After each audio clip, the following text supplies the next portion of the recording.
A partir de este momento, Radio Atómica presenta Sábato por la mañana, desde la casa de Ernesto Sábato.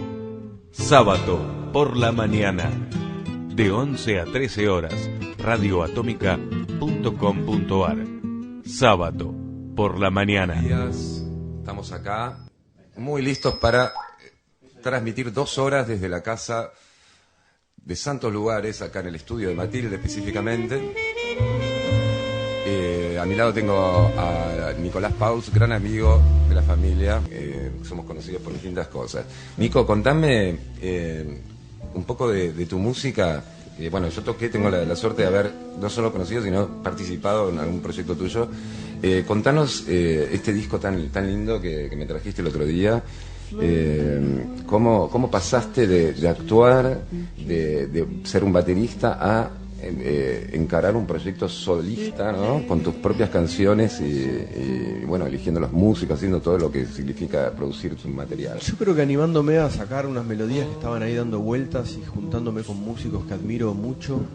Las melodías siempre aparecieron en mi vida, pero yo, más allá de haber estudiado piano un tiempo o tocar 3 acordes en guitarra, sentía que no tenía el conocimiento como para armonizar ciertas ideas. Entonces, lo que fui haciendo y lo que sigo haciendo al día de hoy, con casi todas las canciones que fui componiendo, fue darles esas melodías a distintos músicos que admiro, y ellos empezaron a armonizar esas melodías. Entonces así me junté con Daniel Ferrón, con Gonzalo Aloras, con Julián Teubal, con Tito Lo Sabio ahora, con Facundo Silione, que es un músico mendocino que admiro profundamente.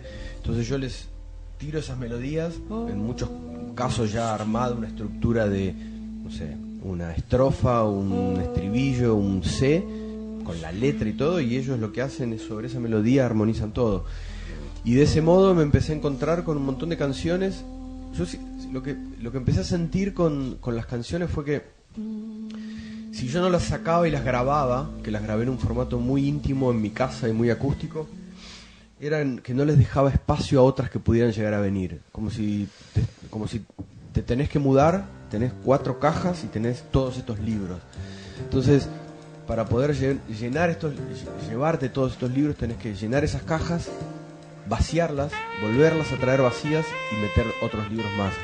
Entonces yo lo que sentí era que había muchas melodías dando vueltas y que si no las grababa no dejaba espacio para las otras melodías. Sí, me encanta eso. Entonces empecé a grabarlo de una manera muy relajada o muy sin presión. O sea, no había ninguna urgencia, porque tampoco estaba la idea de grabar un disco. Empecé a grabar estas canciones y en un momento, cuando tenía unas 12, 13 canciones grabadas, Gonzalo Aloras, que fue un pilar muy importante en este disco, me dijo, bueno, imagino que lo vas a editar. Y recién ahí apareció la figura del disco como posibilidad. Hasta ese momento simplemente era grabar estas canciones y ahí decidí editarlo, y eso significó que arrancara una especie de mecanismo que no ha parado y que sigue sin parar.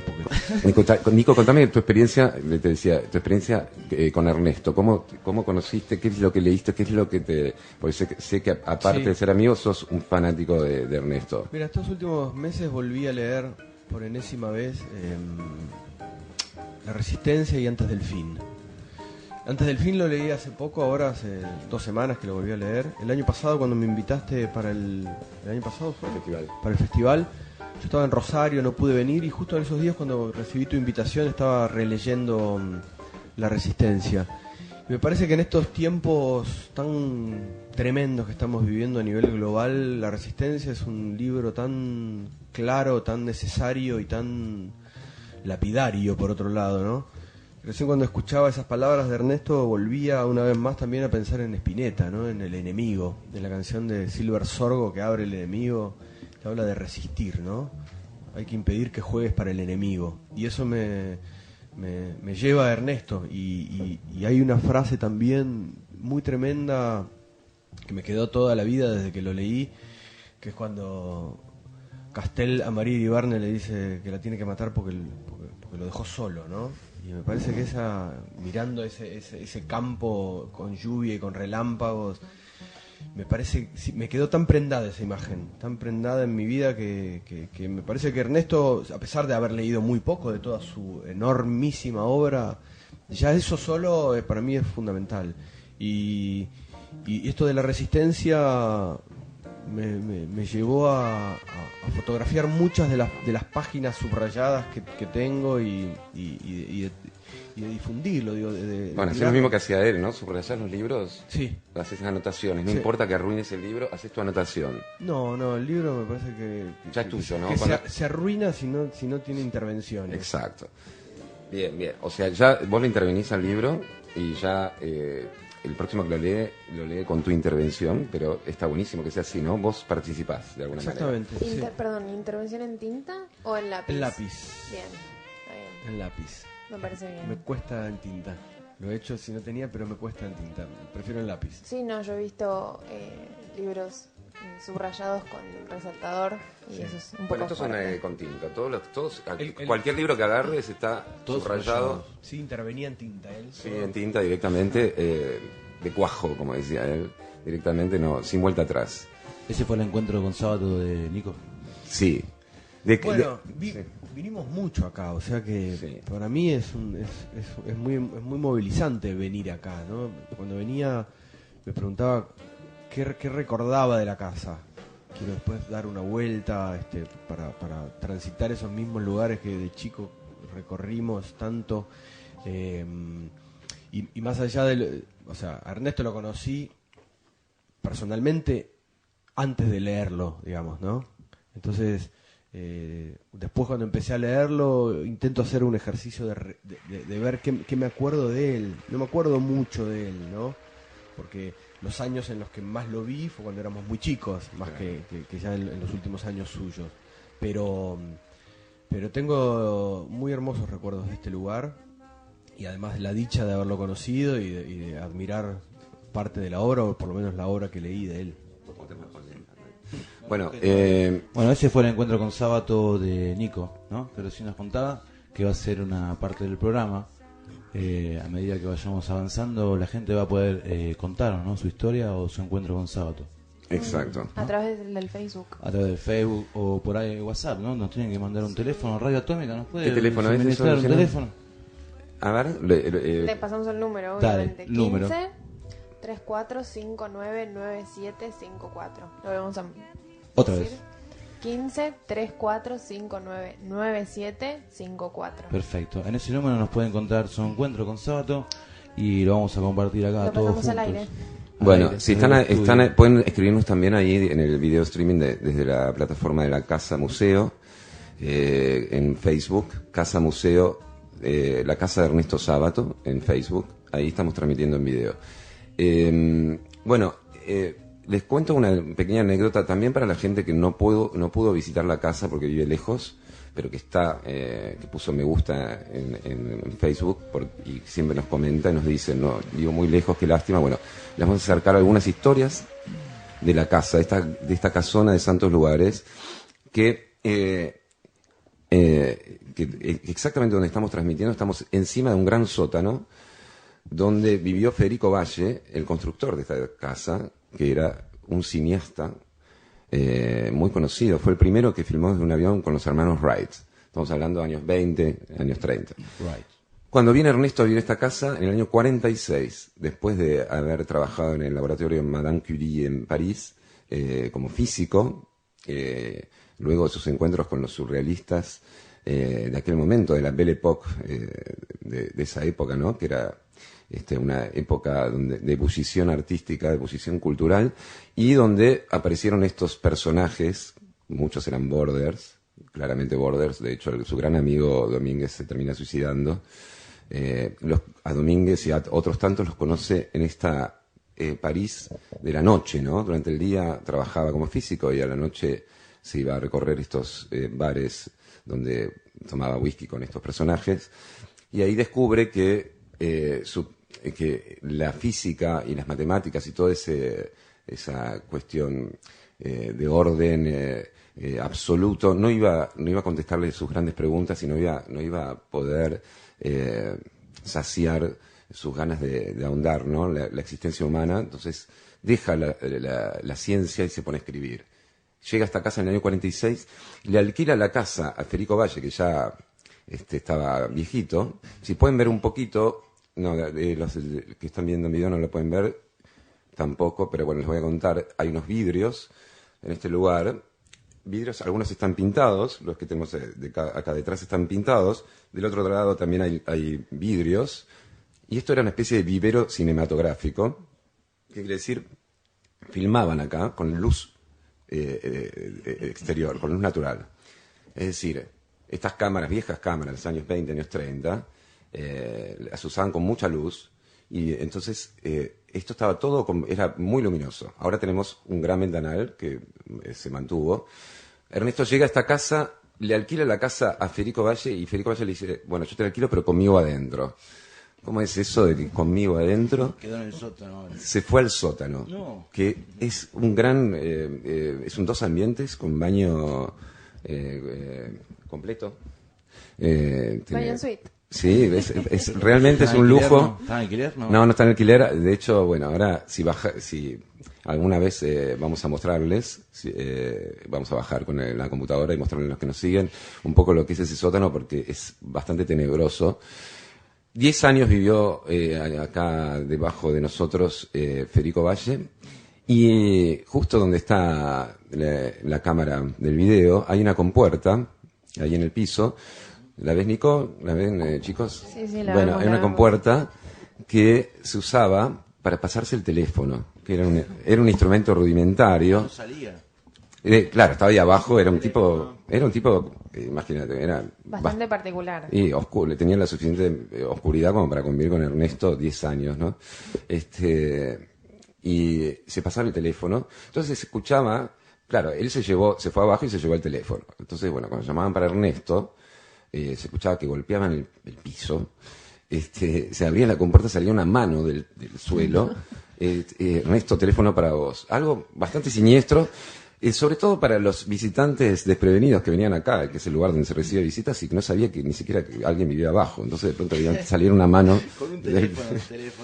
Bastante cinematográfico también, ¿no? Exacto. Los Locos Adams. Y sí, los Locos Adams, esto fue mucho antes que los Locos Adams, ¿sí? Se podría decir que en tal caso... Primer dedos. Exactamente. Estamos al aire, pueden... bueno, ahí veo que nos están comentando en el video también. Mucho corazón vemos por ahí, ¿no? Si quieren sí, hay corazoncitos, hay deditos para arriba, y nos pueden contar alguna historia también, cómo conocieron a Ernesto. Vamos a seguir contando algunas historias de esta casa, acercando esta casa a la gente que está en otros países. Las visitas guiadas son en un rato, empiezan a las 13 horas, las visitas guiadas. Los que tienen la suerte de estar en Argentina, en Buenos Aires, pueden venir, la entrada es gratis. Todos los sábados. Todos los sábados de 13 a 19 horas. La visita consta de mi hermana y yo como interlocutores, guiándolos. Hermana Luciana, que en cualquier momento estaba por ahí, la vamos a invitar a que nos cuente alguna historia. De hecho, ella es la que sabe todo perfectamente, heredó la memoria y la obsesión por la verdad de mi abuelo. Yo tengo la teoría que siempre no es tan importante que sea verdad, sino que sea interesante la historia. Entonces, bueno, fui un poco cambiando algunas historias. Lo cierto es que en cada uno de los ambientes hay un video donde está el propio Ernesto. Yo le digo Ernesto, mi hermana le dice mi abuelo, ¿no? En estas visitas. Yo lo digo Ernesto de una manera de despersonalizar un poco, ¿no? Porque puede ser bastante pesado, sobre todo cómo la gente reacciona, ¿no? Cuando es un nieto que hace la visita guiada. Bueno, como les contaba, en cada uno de los videos está Ernesto en ese mismo ambiente contándole una historia. Entonces, Ernesto nos va acompañando en esta visita de manera virtual, gracias a las grabaciones que hizo Mario, mi padre, que es cineasta. De hecho, a Nico lo conozco porque nuestros padres eran muy amigos. Entonces, tu papá Axel Jardín, productor de cine, ¿no? Y Bueno, ahí conocimos a estos 4 hermanos, Cristian, Alan, Gastón y Nico. Bueno, y sigo porque siempre me voy. Las visitas constan de estos videos que filmó mi padre, que salen de la película Ernesto Sábato, mi padre. Les cuento una anécdota un poco graciosa. Mi padre es muy reacio a los premios, a la gente en general, a la humanidad. Habla nada más con las perras, que tiene 5 perras en la casa. Cada vez habla menos con los seres humanos. Ahora están los nietos y les habla un poco. Pero bueno, está ahí retirado. Pero hizo 14 películas. Entre ellas la última fue Ernesto Sábato, mi padre, que fue eternada como mejor documental en los premios Cóndor de Plata. Ahí en el Maipo, estaban todos los medios. Yo llamé a un amigo. Tuviste que subir. Vos Sí, recibir, ¿no? exacto. Lo que quería contar es que, bueno, llamé a un amigo actor que está ahí, que de hecho ahora vamos a nombrar la hora que tiene, que hoy en la noche los que llamen van a tener un 2x1. Flor de obra. Flor de obra. Flor de obra. Ahora vas a contar, Lu. Sí. Bueno, y le digo, bueno, venite ahí porque sos actor y a mí no me interesa un pito de esto. Yo voy, bueno, nada. Estuvimos ahí copeteando, no sé, aparecieron unas actrices, empezamos a charlar, estamos en cualquiera, y en un momento nombran la terna, y estaba el documental del Che. ¿Cuál, el Tristan Bauer? Sí, el Tristan Bauer, buenísimo. Y mi viejo dijo, no, yo no voy a ganar, anda vos, viste, qué sé yo, divertite. Y bueno, yo fui con ese plan, y en un momento nombran la terna y dice, el ganador es Ernesto Sábato, mi padre. Y esos son esos momentos donde el tiempo existencial y el tiempo astronómico se dividen, ¿no? Se arma como una especie de agujero negro temporal, donde todo se detiene, no se escucha nada, todo es en cámara lenta, ¿no? Y yo recuerdo a mi amigo diciendo, Guido, todo lento, ¿no? Guido, tenés que subir, ¿no? Y yo atónito, dándome cuenta que iba a atravesar una situación de exposición que no tenía ni la más mínima gana, y sobre todo en el estado que estaba ahí. ¿Cuánto nivel de alcohol en sangre No, tenías para en un par de ese vasitos de momento? vino como se estila, pero ¿Y bueno, había algún discurso preparado, pensado, armado? De en tu absoluto lado? no. En absoluto no. Entonces cuando yo subo y me dan la estatuilla, voy y me hago el tonto y me quiero ir, no me quiero bajar. Y el tipo me obliga a decir algo, ¿no? Entonces, bueno, nada. Dije, lo que se me ocurrió decir es, bueno, estoy doblemente emocionado, ¿no? Tanto como por mi padre como por mi abuelo. Muchas gracias. El que descubrió que yo era un nieto es porque entendió lo que dije, pero ni me presenté ni nada, pero bueno, ya fue así. La próxima que me suceda voy a escribirme algo, no sé, algún discursito. Pero bueno, estuvo muy divertida esa anécdota porque fue bastante inesperado. Bueno, Cuando ahora... le contaste a tu padre que había ganado, ¿qué dijo? No, mi padre chocho, divertido. ¿Cómo lo fui? No le interesa en lo más mínimo. Mi padre es muy austero, heredó esa cosa austera de familia, ¿no? Odia las multitudes. Mi abuelo no era así, pero se recluyó en esta casona, ¿no? En Santos Lugares, alejado un poco de la ciudad. Recuerdo una anécdota con él, cuando yo vivía en esta casa, en el año, creo que era el año 95, que viví en el sótano 2 años. ¿Vos? Yo tuve, ¿Tenías teléfono? ¿Pasabas el teléfono por ahí? No, ya todavía no había celulares Eras como vos. ahora, pero ya había, no recuerdo de pasar el teléfono por esta compuerta, pero sí recuerdo que él bajaba a veces y yo tenía todos mis instrumentos, y me acuerdo alguna vez que bajó y empezamos a tocar el piano y le mostré el sintetizador y los instrumentos, y me decía, y le ponía un cello y tocaba algo en el teclado y me decía, bueno, se parece un poco, decía. Era bastante... ¿Grabaste algo musicalmente con él? No. ¿O lo grabaste vos tocando y él recitando, leyendo? Era difícil, mira, yo ahora voy a terminar la anécdota que me quedó ahí colgada, pero bueno, era muy común encontrarlo ahí en el fondo, ¿no? Donde él tiene su estudio, tocar la puerta, abrir y que esté todo en penumbra, sin ninguna luz prendida, ya en el tipo 7 de la tarde, con una musiquita muy bajita, sobre todo seguramente era Brahms, ¿no? Muy bajito en su vinilo, cabizbajo.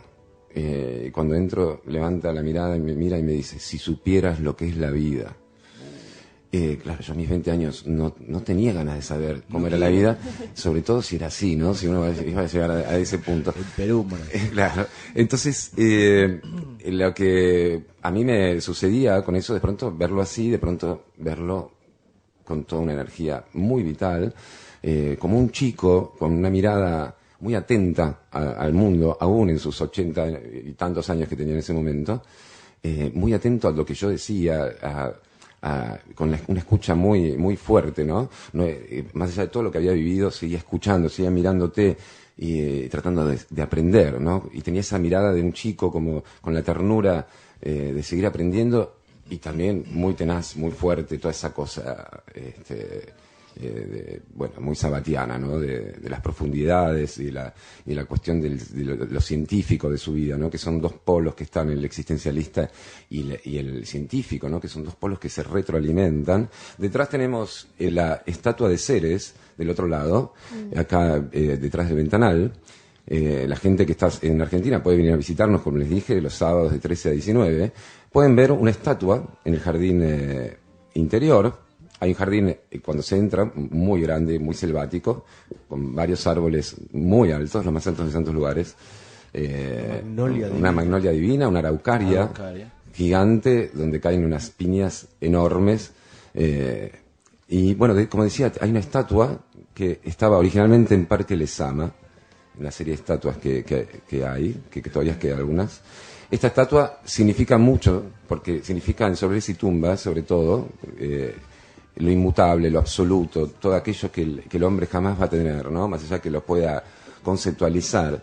La estatua, de alguna manera, representa o simboliza toda esa cuestión que el existencialista sabe que jamás va a tener. Eso empieza sobre y Tumbas así, con Bruno hablando de esta estatua. Y la tenemos acá, esa estatua. Ya un poquito le falta un brazo, pero está bastante entera y es hermosa. El verdín acostumbrado a las estatuas, ¿no? Sí, y acá se sacan las fotos. Los visitantes cuando vienen hacen la famosa secuencia turística, ¿no? Japonesa, ¿no? De ponerse al lado de una estatua o lo que sea y sacarse 250 fotos. Así que lo pueden venir a hacer cuando quieran. A la casa museo, ¿no? En la casa. Bien. En un ratito, ahora la vamos a pasar 2 minutos porque no me acuerdo un soto. ¿Estaba pasada ya o no? No la pasamos. Pero nos van a contar un poquito de las cosas que tenemos para este fin de semana. Tenemos un bello 2x1 para entregar, para regalar. Sí, hay que regalar.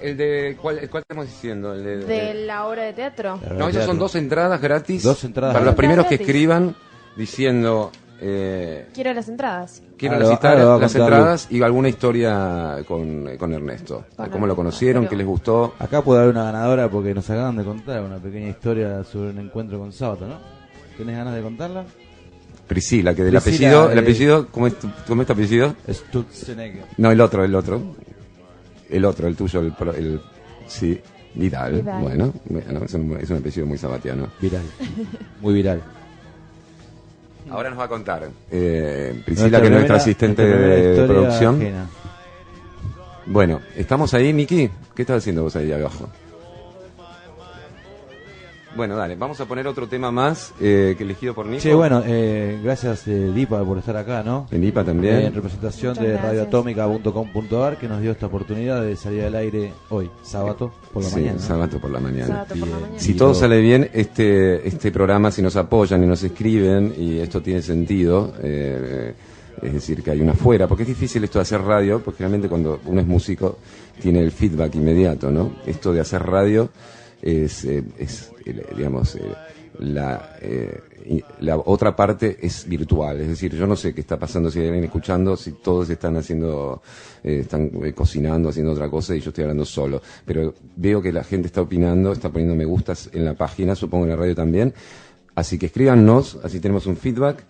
Y los primeros, como dijimos, que escriban contando una historia, Ernesto, van a recibir 2 entradas para un espectáculo en el espacio sábado de la Facultad de Ciencias Económicas. ¿Tenés los datos ahí? Contanos. Sí, la obra se llama Debilidad. La debilidad. Sí, La Debilidad. Es ¿Actores una obra... tenemos? No. ¿Sabes que los tenía? Sí, Marcelo de Sousa y Julia Gorostiza. Bien. Se ve que es una dupla que hace de una expareja. Y trata un poco sobre las vicisitudes del amor, ¿no? Como las diferentes El formas amor. del amor. Siempre hablamos Siempre del amor. presente, ¿no? Temática universal si las hay. El amor. Sí, Claro, el amor, la el muerte. amor, todas las formas del amor, el amor enfermizo, el amor sano. Así que muy interesante, muy interesante. Bien. Así que bueno, la gente que nos escriba se puede llevar Dos dos entradas. entraditas para hoy a la Gratis. noche, Gratarola. plancito, ¿no? Sí, ¿Para hoy a la gratarola. noche? Para hoy Ya. a la noche, ya. Apúrense. Apúrense. ¿Está sonando ahí? Ahí sonó, mira. Sí, ahí está sonando, vamos a ver, pero bueno, el que tenga la mejor historia se la lleva. Bueno. Priscila. decide cuál es la mejor historia? Qué difícil, ¿no? Qué difícil, ¿no? ¿Qué Porque cosa? ¿Quién Perdón. decide cuál es la mejor historia? Digo, qué arbitrario que es. Sí, ¿no? porque cada historia va a ser para uno es la mejor. Eso mejor. Su mejor encuentro con La Ernesto. única e irrepetible. Bueno, es una mirada nada más. Sí. El que decide también es una. Claro, la mejor va a ser la primera. Che, les quiero contar La primera vez que... siempre es tremendo. Les quiero contar porque acá está mi hermana, Luciana, que es la arquitecta. Buenos días. La arquitecta de la familia, la que restauró cada rincón de esta casa. Hermosa, por cierto. Los que van a venir a visitarla van a ver que está impecable. Está un poco preocupada por cómo invadimos este espacio. Sí, se le notó cuando nos así que vio traten de no todos rayar acá. el piso, todas estas cuestiones que son muy de ella. Pero bueno, con esta obsesión que ella tiene, logró restaurar esta casa como estaba. De hecho, esta biblioteca, los libros fueron sacados y vueltos a poner en el mismo orden. Solo una persona que heredó esta locura, este orden patológico, ¿no? Esta necesidad patológica de ordenar todo, pudo llevar a cabo tal hazaña, ¿no? Restaurar toda la casa y poner los libros exactamente como estaban y dejar todo impecable, como esta casa lo fue en sus años, de los años 80 o 90, bueno, los años 80, ¿no? Que la casa estaba con un esplendor. Fue perdiendo ese esplendor con las enfermedades de Matilde, la muerte de Jorge, el hijo de Ernesto, y el ocaso de Ernesto mismo. La casa fue perdiendo vida, y luego el sueño de Ernesto, que era abrir esta casa a la gente del barrio, a todos los que quieran venir, era un sueño bastante difícil de cumplir, pero gracias a mi padre, Mario, a Luciana, y bueno, un poco, a mí también lo voy a decir, haciéndome un autobombo, llevamos a cabo este sueño de Ernesto, ¿no? De que esta casa se mantenga, tiene mucha vida. En esta casa también pasó Jorge Amado. Lula, ¿querés contarnos algunas cosas? ¿Le dejas el lugarcito? Sí, cómo no, Bueno, cómo no, cómo son no. las dos Lucianas, vamos a intercambiar de Luciana un segundito, y nos va a contar alguna... ¿Cómo andas, Lula? Buenos días. Buenos días. Para mí muy muy temprano. Muy temprano, acércate un poco el micrófono. Eso. Bueno, Lula, los que vienen a las visitas y tienen la suerte que le toque con Luciana, por supuesto las visitas duran más. Ella es mujer, tiene... Vos hablas mucho igual, ¿eh? Yo estoy bastante parlanchín acá. Pero en las visitas soy como un poco más, duran un poquito menos. Las visitas de Lula duran más, y ella realmente tiene los datos precisísimos de todo. Lo mío es un poco más literario, se podría decir, menos, digamos, científica, en mi búsqueda de la verdad frente a esta casa. Y Lula nos va a contar alguna historia, por ejemplo, referida a este personaje, Federico Valle, el antiguo dueño. Yo conté, ¿no?, quién era un cineasta que filmó desde un avión con los hermanos Wright, que convivió 10 años con Ernesto. Ya contaste todo. Contanos Gracias algo. por venir, Lu. Contanos si todo esto es verdad. ¿Qué es lo que hacía? No, bueno, él fue un pionero del cine de acá de la Argentina, y este lugar donde están grabando y que estoy sufriendo en este momento porque están todas las sillas sin alfombrita abajo y raya el piso. Las levantamos y las pusimos sin pasar. Bueno, porque fue tanto esfuerzo el arreglo de la casa que por eso sufro. Y él llegó a esta casa en 1900, se hizo este lugar, el lugar donde estamos ahora. Era todo vidrio, entonces estaba todo iluminado, como decía Guido, un vivero cinematográfico, pero en realidad, bueno, él lo hizo para poder estar resguardado el clima y poder seguir filmando, pero no resultó el lugar porque quedaba un poco lejos del centro, entonces termina convirtiéndolo en su casa y en 1923 se hace toda la parte que es la parte alta de la casa y la cocina. Y después va agregando lugares, toda la parte de atrás nació como un depósito de escenografía, por eso es un lugar que después tuve que reformar mucho porque estaba realmente muy deteriorado porque justamente nació como un depósito y bueno, y estaba todo ahí a punto de caerse. Y bueno, y él acá en este lugar después lo elige para vivir. Tenía enfrente también lo que es ahora el Club Defensores, que en 1923 más o menos también se hace el edificio. Él le alquila el espacio ese y era un lugar que se llamaba Quinta Los Pinos. Y en realidad era todo un predio muy grande, lleno de árboles, y él va vendiendo todos los terrenos aledaños cuando él se jubila y empieza como a vivir de la venta de esos lugares, más después, bueno, viene a vivir acá mi abuelo, que en el año 45, no en el 46, y ahí es donde él empieza a escribir El Túnel, ya venía escribiéndolo, mi abuelo, y que en el 47, 48 es cuando se publica, ¿no? Y bueno, y este señor, Federico Valle, fue el pionero del cine, no solo del cine, también de los dibujitos animados. Fue el que con García Ferrero empezó a dibujar cosas y después vino Disney y se llevó algunas cosas y quedó como que fue el primero Disney, y en realidad mucho de eso lo hizo Valle, ¿no? Así que bueno, él después se hace su casa y termina viviendo acá y eligiendo como su lugar para vivir. Y en 1942 lo trae a Jorge Amado, lo refugia de la dictadura de Brasil, lo tiene acá un año viviendo y Jorge Amado escribe una de sus novelas acá. Así que bueno. Eso es increíble. Este es como un lugar creativo. Ese fue el encuentro con Sábato de Amado, ¿no? No, es que no se encontraron, no. porque él vino en el 45. Ah, claro. Así que no llegaron a encontrarse. Bueno, los que visitaron Bahía en Brasil y estuvieron ahí en... Después se encontraron. Por supuesto, los contemporáneos a nosotros que tuvieron la suerte, como yo, de visitar Bahía y conocer su casa, su casona, que es una casa museo también. ¿Cómo es esta, no? Casa museo de un escritor y el legado, manteniendo el legado vivo, ¿no? Por eso nosotros hacemos cosas siempre, es decir, tratamos de darle cultura viviente, que no sea solo cultura del pasado, sino darle vida, y es lo que estamos haciendo. De hecho, hicimos algunos eventos en la casa con Emilio Fatuso, el pintor, y con mi banda de jazz, haciendo acá en el patio. Ahora estamos con Nico, un ratito vamos a tocar algo con Nico, y la idea es siempre hacer cosas, contar lo que pasó en esta casa, y con respeto contribuir también con cultura viva, ¿no? Niki, te digo porque siempre te dije Niki. Contanos, bueno, iba a venir Gastón también hoy, pero está en el campo con los chicos. Perdón, recién decías algo de lo que este lugar tiene que seguir, digamos, generando, ¿no? De la cultura y todo. Hace un rato hice una especie de analogía entre Spinetta y la canción El enemigo de Silver Sorgo y La resistencia de Ernesto. Y recordé unas palabras que Luis Spinetta me dijo una vez. Nosotros estábamos con Cuarto Espacio por grabar el primer disco y ya habíamos grabado unos temas en La Diosa Salvaje, en el estudio de Luis, y cuando voy a buscar unos palillos que me había olvidado, nos pregunta Luis, dice, sé que van a grabar, ¿dónde van a grabar?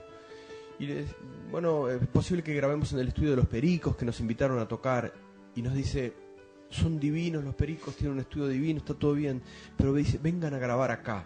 Dice, este estudio, esta consola, costó muchísimo montarla. Este estudio no tiene que dejar de producir música nunca, porque si no es una biblioteca a la que nadie va a leer libros.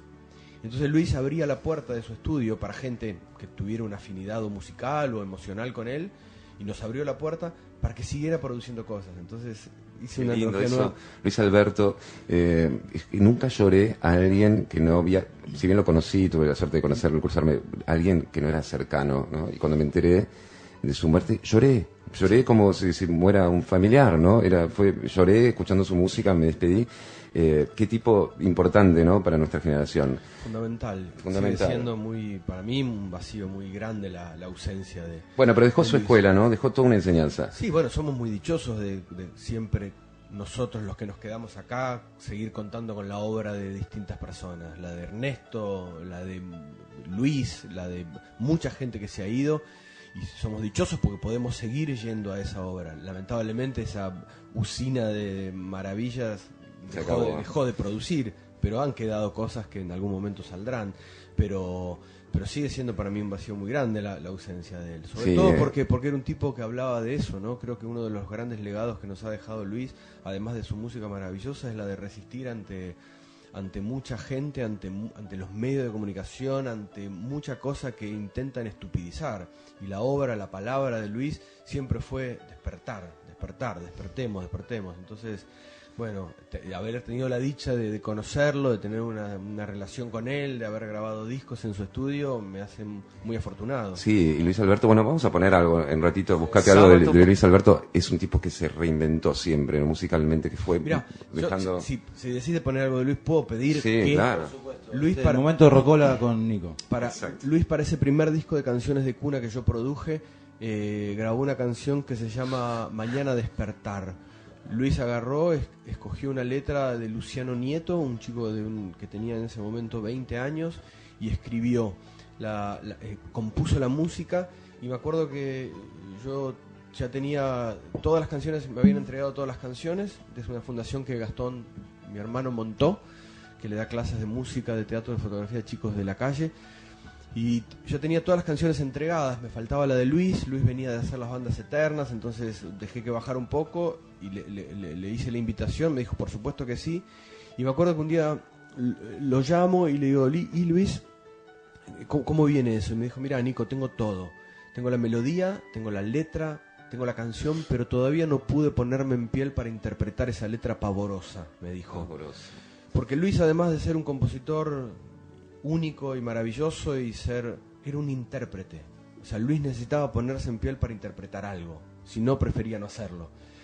Y esa letra de Luciano Nieto que Luis interpretó de manera maravillosa podría perfectamente ser una letra de Luis. Así que digo, ya que estamos, ahí vamos. Dale. Vamos a escucharlo.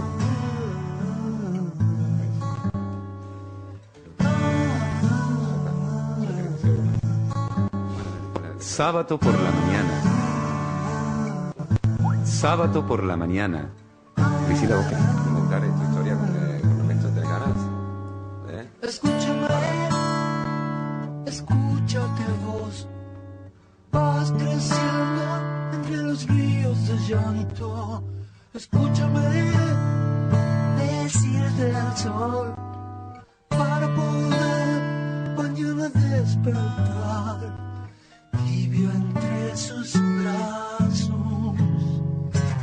Tibio entre sus brazos.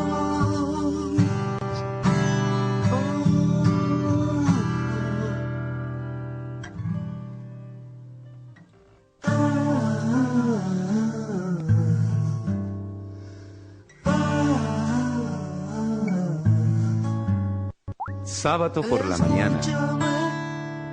Escúchate vos, déjame ser tu camino de tierra y así enseñarte el valor del trabajo. Escúchate, dale tiempo al amor, que la lluvia bien sabe cuando el agua falta. Escucha en mis memorias sufrir la soledad.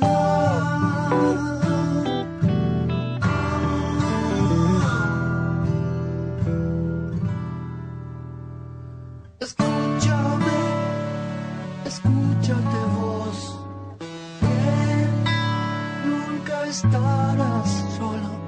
Escúchame, hoy por hoy, esperarte en estas palabras. Tibio entre sus brazos, tibio entre sus brazos.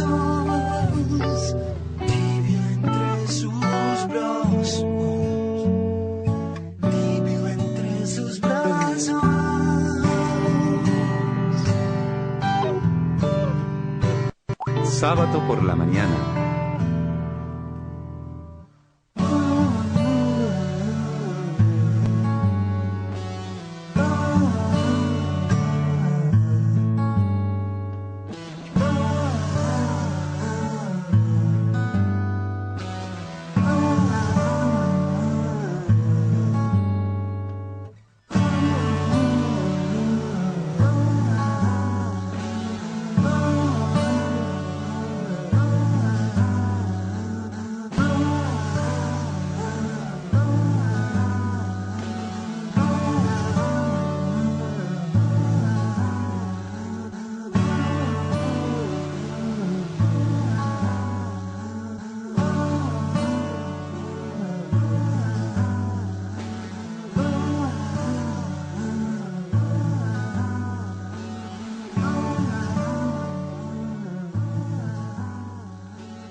Luis, viene un reportaje que en un momento quiso salir un poco de esa poesía encriptada, ¿no?, que tenía, para ser un poco más directo, ¿no?, en su mensaje. Lo escuché, ¿no?, en los últimos años hablando de eso. Qué interesante también que se replantee, ¿no?, a nivel poético. En el próximo... yo creo que Luis tenía, tal vez desde la simpleza máxima o desde algo que podríamos decir tal vez muy vulgar, una forma de decir las cosas. Por ejemplo, si vas a la montaña, una canción de Peluzón of Milk, en un momento él dice: todos quieren mi montaña, trepen a los techos, ya llega la aurora. Y Luis hablaba ahí de una montaña de ropa sucia. Y ya llega la aurora, era una Adriana Aurora, una lavadora de ropa. Pero claro, entonces vos le decís, pero sí, habla de eso, pero habla de la ropa que dejaron los desaparecidos. Entonces digo, tiene una profundidad en una cosa muy simple, tal vez. Que de acá tengo la apuntadora, Lula. La próxima vez vas a participar un poquito más, porque esa cosa de que apuntes detrás es contradiciendo mis historias más literarias que verídicas. Bueno, no, eso lo viví yo, así que eso pasó. Muy interesante. Buenas historias, como la que acaban de mandar, ¿no? Por las Sí, su entrada hemos ahí. buscado exhaustivamente entre todas las historias y nos hemos quedado con la mejor. ¿Ya elegimos una? Sí, ¿La una primera ganadora. o la mejor? La primera y la mejor. La mejor. María Wall, que nos escribió por los comentarios del streaming, que nos cuenta que ella lo conoció personalmente a Sábato, que tuvieron un intercambio de cartas y que él le pidió que ella lo llamara por teléfono, y que esto fue en el año 1980, y que Ernesto Sábato le invitó a tomar un café en un bar de Coronel Díaz y Libertador. Ella cuenta que al entrar y verlo no podía creer que era él, ahí, sentado con su humildad de grande, interesado en lo que una médica recién recibida tenía para preguntarle. Cuenta que fueron horas de charla donde le contó de su decisión de dejar la física y de por qué lo hizo. Y según ella, fue uno de los grandes momentos de su vida. Así que, María, te ganaste las entradas. Contanos de esta obra un poquito más, entonces, Sí, ¿dónde bueno, es? esta obra se llama La debilidad, es de Patricia Suárez, una dramaturga. Bueno, está todos los sábados a las 20 horas, así que todos los que estén interesados... El sábado. Todos los sábados. El sábado, espacio cultural. El sábado. En el sábado. Ciencias económicas. Ciencias económicas, Uriburu 763. En el subsuelo. Ahora, hoy que estamos con la temática de los Hoy sótanos. Subsuelos y obras. Bien. Yo acá estoy viendo, porque yo hace un rato conté que había releído, entre otras cosas, La Resistencia, ¿no? Y entonces estaba viendo hace un tiempo qué fue lo que en la única red social que me interesa, que es Instagram, porque me gusta mucho sacar fotos, subía algunos recortes, unos subrayados míos de La Resistencia. Y en este tiempo en donde los valores y la competencia son tan bestiales, acá agarré dos, así medio al tuntún, rápido. Léelos. La primera huella que la escuela y la televisión imprimen en el alma del chico es la competencia, la victoria sobre sus compañeros y el más enfático individualismo, ser el primero, el ganador. Yo intento como padre no transmitir eso a mis hijos. Me parece que no solo eso, sino las notas en el colegio. Digamos, yo elegí que mis hijos vayan al colegio cuando creo que el colegio no sirve, pero van a un colegio en donde eso no forma parte, el número. Mi hijo no es ni un 1, ni un 2, ni un 3, ni un 10. Mi hijo es mi hijo, se saque un 1. A mí no me gustó el colegio, no la pasé bien. Y todo el tiempo intento imprimirle eso a mis hijos, que no existe una competencia, que no existe, que ella no va a ser mejor si saca un 10 o saca un 1. Y después, viendo lo que está sucediendo a nivel mundial con los gobiernos y con la barbaridad que estamos viviendo, rescato esta, medio también al tuntún, y dice: debemos exigir que los gobiernos vuelquen todas sus energías para el poder, vamos de nuevo. Debemos exigir que los gobiernos vuelquen todas sus energías para que el poder adquiera la forma de la solidaridad, que promueva y estimule los actos libres, poniéndose al servicio del bien común, que no se entiende como la suma de los egoísmos individuales, sino que es el supremo bien de una comunidad. Creo que estamos muy lejos de que los políticos en el mundo sean justamente eso que Ernesto pedía. Qué interesante, porque cuando él deja el comunismo y deja el gran sistema de pensamiento como es el comunismo, o gran sistema de pensamiento como es la ciencia, y se va quedando solo en ese andar, como él reivindica que la revolución tiene que ser pacífica, nunca violenta, y que la revolución es, en algún sentido, primero desde lo pequeño, ¿no? Él hablaba de las comunidades, ¿no? Como el sistema ideal para él, ¿no? Pequeñas comunidades, que dejemos todos estos grandes sistemas para entender que en realidad tenemos que volver a lo pequeño, ¿no? Hablaba como el ejemplo de los kibutz, ¿no? Como una experiencia también interesante, y contaba en algún reportaje que de pronto producían zapatos en este kibutz, y que esos zapatos eran más caros que una gran fábrica, ¿no? Donde los seres humanos eran engranajes, un poco aludiendo a uno de sus títulos de los ensayos, hombres engranajes.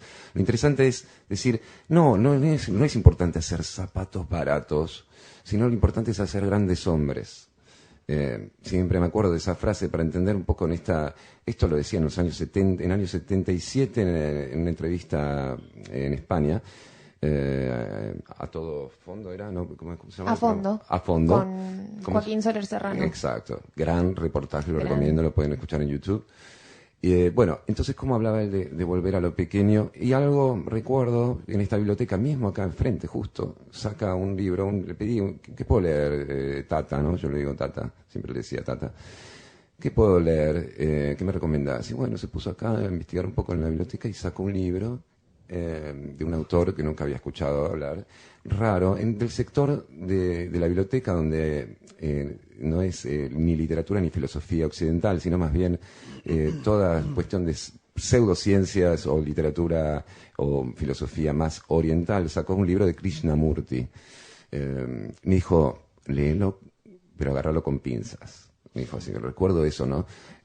Todavía tenía su escuela más occidental. Él se formó, ¿no? con los grandes pensadores del siglo XIX y siglo XX occidentales, pero me dio ese libro y me abrió una gran puerta hacia esta cuestión de lo pequeño, ¿no? De deshacernos de la codicia, y que lo que genera pobreza más que nada es la codicia, ¿no? La corrupción, y que viene de ese hambre de poder que tiene el hombre como instinto, como tiene el instinto de muerte, como tiene el instinto de vida, tiene el instinto de poder, ¿no? El instinto que genera pobreza y que nos genera tanto sufrimiento en el mundo. Pero no el poder del que nos hablaba Castaneda.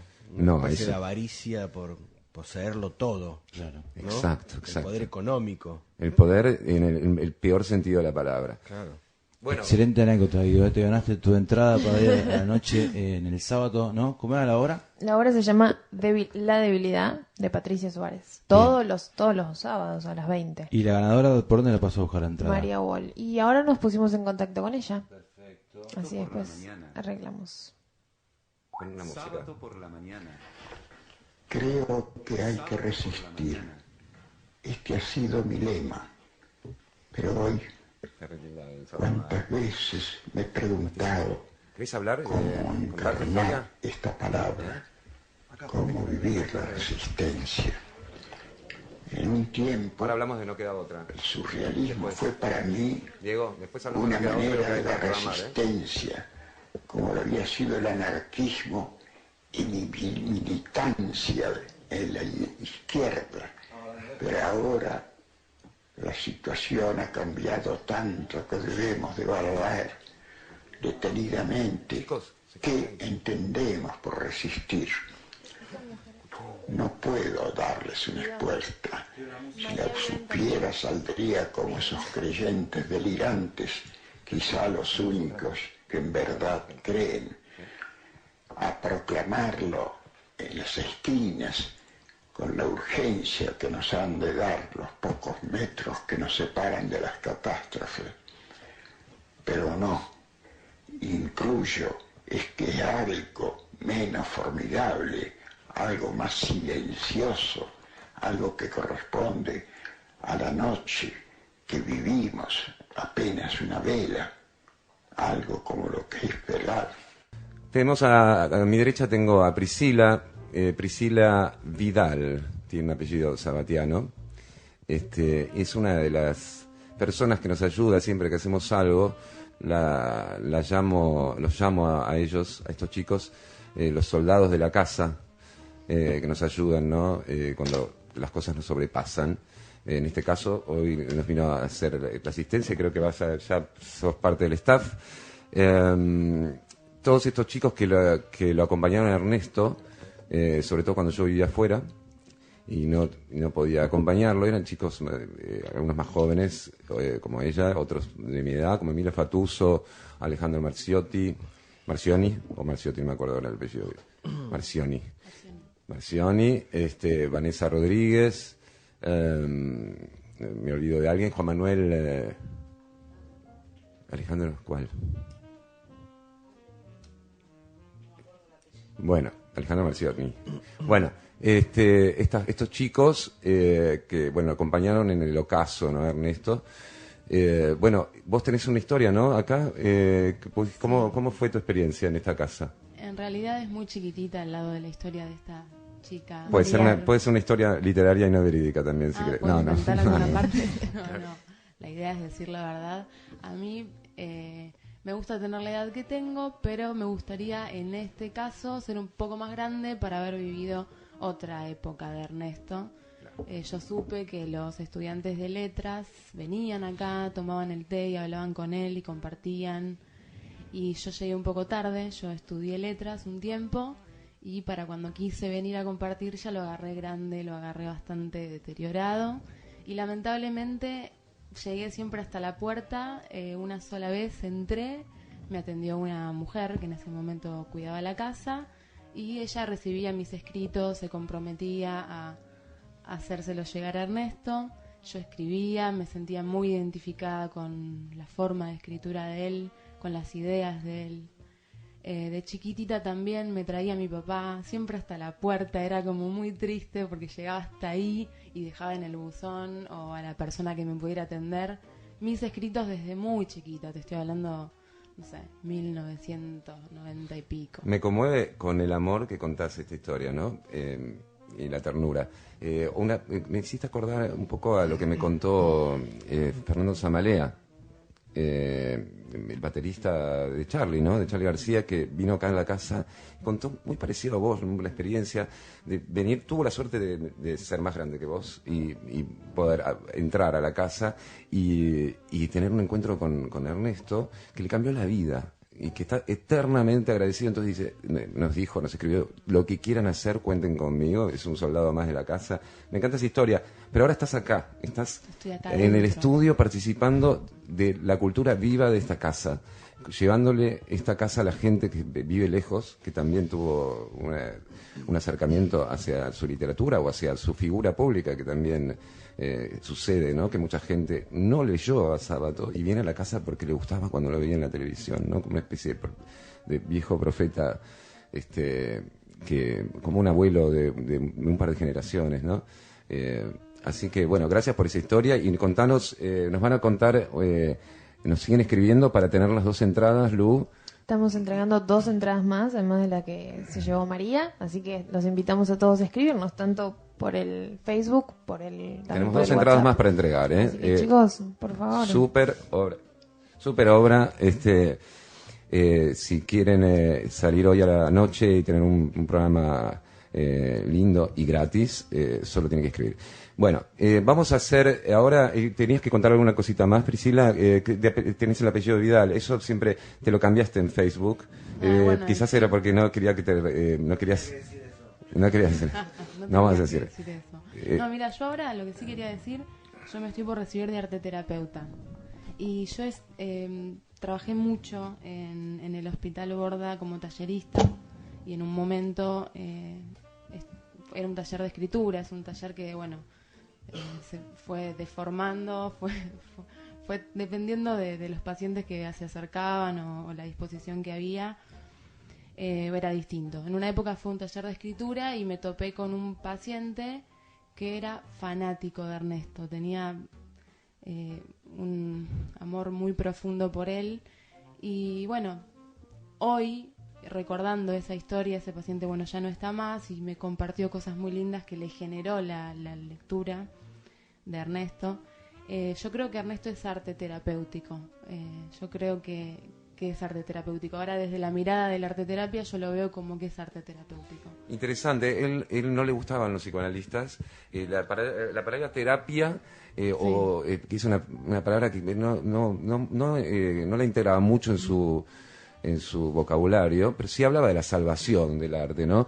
Él se peleaba siempre con mi madre, que es psicóloga, en los almuerzos o las cenas que teníamos, que no se hablaba ni de fútbol ni de cosas muy triviales, se hablaba de política internacional, de filosofía. Yo tenía 5 o 6 años, me aburría soberanamente. Recuerdo siempre que en algún momento aparece esta pelea, ¿no? De mi madre hablando de las patologías o de los rótulos, las etiquetas, y Ernesto diciendo, pero ¿qué estás diciendo? Gracias a las obsesiones se hicieron grandes cosas en el mundo, ¿no? Exacto. Bueno, pero perdón, gracias también a él hay mucha gente que se pudo identificar con él y pudo canalizar a través de las ideas que Ernesto volcaba y escribía. Uh-huh.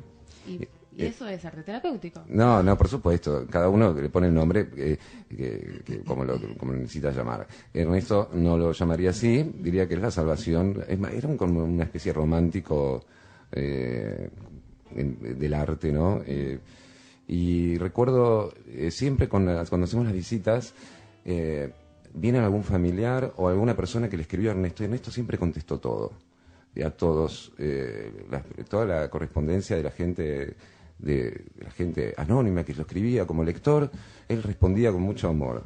Y muchas de estas personas eran gente que transitaban ahí el precipicio, ¿no?, existencial, en el cual algunos anunciaban un suicidio, no lo hicieron, algunos sí. Por ejemplo, lamentablemente una vez vinieron los padres de alguien que padres de un chico que se había terminado suicidando, ¿no? Pero que el que lo salvaba todo el tiempo era Ernesto, ¿no? Leyéndolo. Y yo cuando nombré esto de que muchas personas que lo escribían, que estaban tratando de salvarse el suicidio, nombré esto y el padre se largó a llorar y me contó esta anécdota.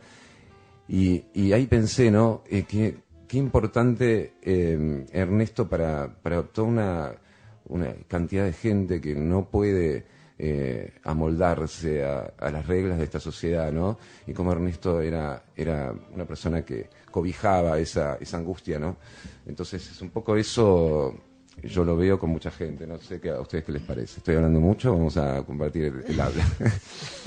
Estoy de acuerdo con eso, a full. Yo me identifiqué muchísimo con él, por ejemplo, pero mucha gente también, y sí, siempre lo catalogaron de oscuro y qué sé yo, pero yo le sentía que me estaba leyendo a mí, que estaba como, logró poner en palabras lo que a mí me estaba pasando. Vamos a escuchar, Ernesto compuso también, Nico, vos no sé si sabías, 2 tangos.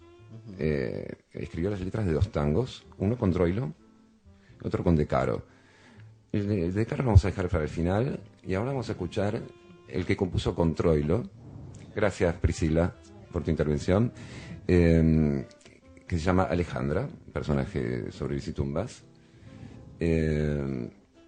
interpretado, ahora no recuerdo, poneme la imagen de ese audio. El tema Alejandra, compuesto con Troilo, algo insólito, sería esos gustos, ¿no? Y cuando se puso a pintar, habló con sus amigos pintores, que también eran bestias, como Soldi y Berni, y así hizo su atelier, ¿no? Que es uno de los espacios de la casa, que después vamos a hablar de eso, de la parte de la pintura. ¿Estamos? No. No funciona. No funciona la I. La I no funciona. No, pero igual lo tenés en la carpeta de... Sí, yo te lo puse. Bueno, esto es hacer un programa de radio y estas cuestiones de esta informalidad. ¿Falú? No, Alejandra, el tema de Alejandra. Gracias, Diego. Después Diego nos va a contar un poco de su bar, de No Queda Otra, y la programación que tenemos. No está. ¿Estás seguro? ¿Pero puedes cantarlo vos? No, por favor, no sé la letra. Bueno, eso lo dejamos para después, ahora buscarlo mientras. ¿Vos, Nico, habías elegido algunas músicas? ¿Eso también lo tenemos? No sé. Bueno, chicos, No sé, yo... si no tenemos nada voy a seguir hablando. Yo quiero un mate. ¿Vos querés un mate? Bueno, nos Sigue están hablando, escuchando- Guido, que buenas historias tenés. Bueno. No, yo había pensado, cuando me dijiste que trajera algunas músicas de músicos que me gustan, es muy difícil siempre eso, porque hay tantos músicos de los que me gustaría hablar o escuchar su obra, pero había pensado en dos músicos, pero no, si no podemos, no podemos. Pulpos de Facundo Silione, que es un músico mendocino extraordinario, tiene 2 discos editados solo, y tiene también un disco editado con un trío llamado El Niño Absoluto, que me encantó. Están decidiendo si... Estamos debatiendo. Poneme primero el tango de Alejandra, que es ese que me nombraste. No. Sí. Radio en vivo. Por Andrea Montoni, Alejandra, Sábato y Troilo. Vamos, maestro. Bueno, Diego maneja un bar y aparte hace radio. Sí, no queda otra y ahí está Alejandra. Gracias, no queda otra por este espacio.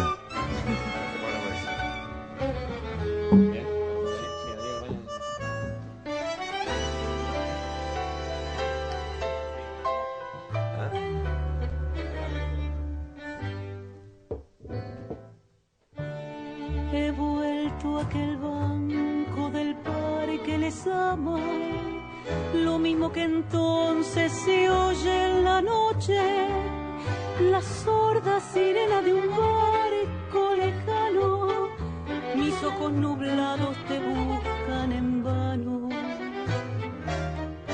Después de 10 años he vuelto aquí solo, soñando aquel tiempo, yendo aquel barco, el tiempo y la lluvia, el viento y la muerte, ya todo llevaron, ya nada dejaron. En qué soledades de hondos dolores, en cuáles regiones de negros malbones estás, Alejandra, por cuáles caminos, con grave tristeza, oh muerta princesa. He vuelto a aquel banco del parque les ama, lo mismo que entonces se oye en la noche, la sorda sirena de un barco lejano. Sábado Mis por la ojos mañana. nublados te buscan en vano. Ahora tan solo la bruma de otoño, un viejo que duerme, las hojas caídas, el tiempo y la lluvia, el viento y la muerte, ya todo llevaron, ya nada dejaron.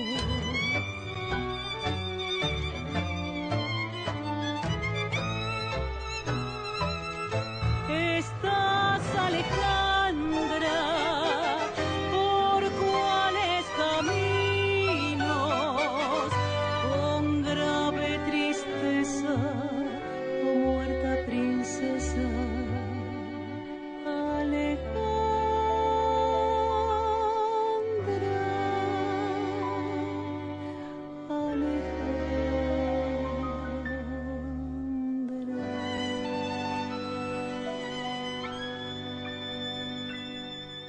Está bien. ¿Cuántos minutos nos quedan? Ya podemos poner una música, después vamos a hacer al cierre. Nico, ¿tenés ganas de decir algo más? Gracias por venir, Nico. No, gracias. La próxima va a voy a venir recorrer la casa ahora. Gastón iba a venir también, como dije, va a venir prontamente. Grandes amigos de la familia. Gracias por venir. Siempre es encantador hacer cosas con mis amigos. Y porque cuando uno hace tantas cosas en la vida, tiene tan poco tiempo, la única manera de ver a los amigos es haciendo cosas, ¿no? Y sobre todo arte. Qué mejor que hacer cosas con amigos, ¿no? Exacto. Así que bueno, estamos ya despidiendo. Sí. Recuerden, la Casa Museo está abierta los sábados de 13 a 19 horas. Los jueves, si quieren venir, pueden escribir a sabatoluciana@gmail. Sábato Luciana. Reservando para un jueves. También recibimos colegios, tenemos el apoyo de la Municipalidad de 3 de Febrero. Y bueno, prontamente volveremos al aire. Ahora nos vamos a ir.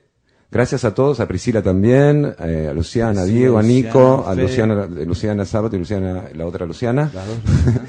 Y gracias por escucharnos. Nos vamos entonces. Gracias, Radio Atómica. ¿Nos vamos? No. ¿Y cuándo volvemos? Volvemos pronto. Escríbanos.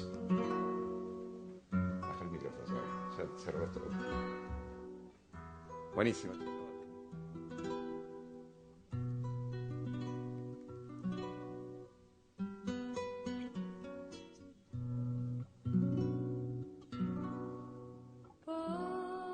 Palomita blanca, vidalita, que cruzas el valle. Ve a decir a todos, vidalita, que ha muerto Lavalle. Ve a decir a todos, vidalita, que ha muerto Lavalle.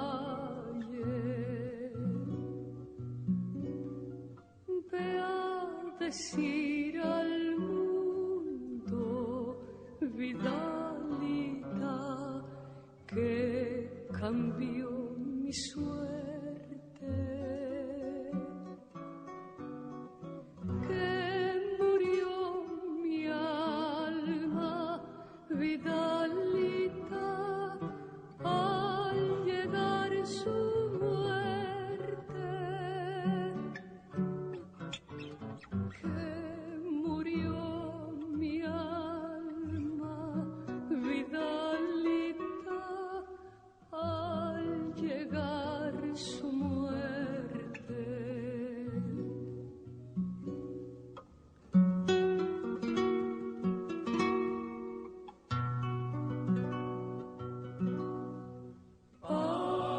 Palomita blanca, vidalita, vuélvete a tu nido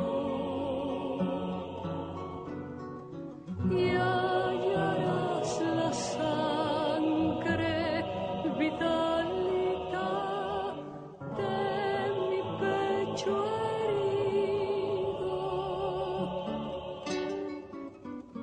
y hallarás la sangre, vidalita, de mi pecho herido. Cuando amanece, reinician la retirada hacia el norte.